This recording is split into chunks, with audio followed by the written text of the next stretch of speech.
Ny olona velona zany ao anatin'ny Kristy dia ozany ten'Andriamanitra hoe dia ho hitanareo indray a fihavan'ny marina sy ny diso a dia manompo an'Andriamanitra sy dia tsy manompo an'Andriamanitra. Ianao mpanompon'Andriamanitra hiavaka ianao ary ho tahian'Andriamanitra ianao ozy tirity hoe tena hafa ihany miaraka amin'Andriamanitra.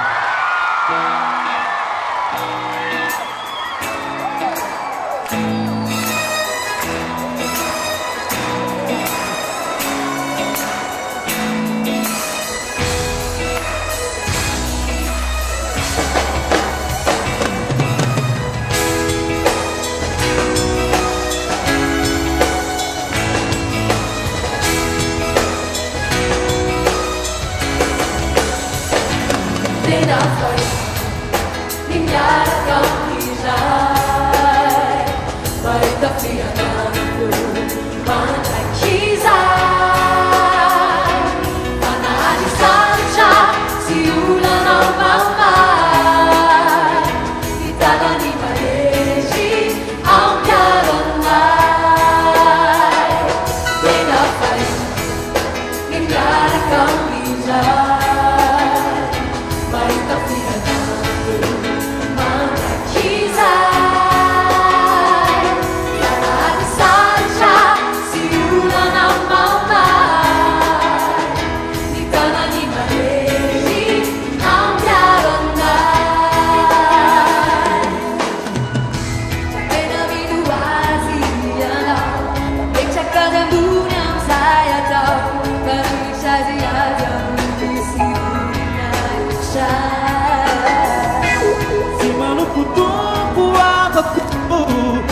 sireni mau ampu izire si mamita kanau hampana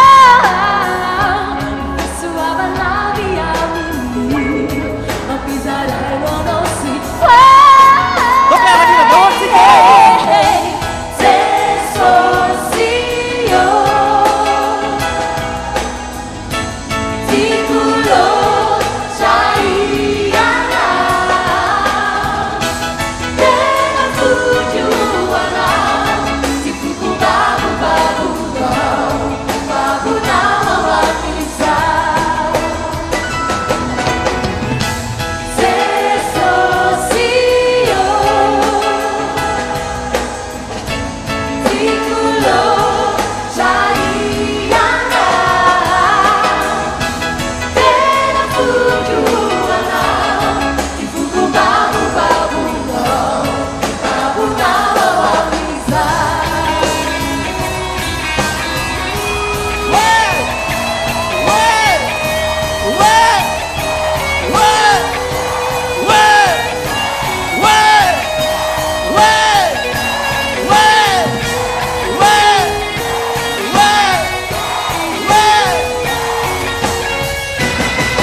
yeah.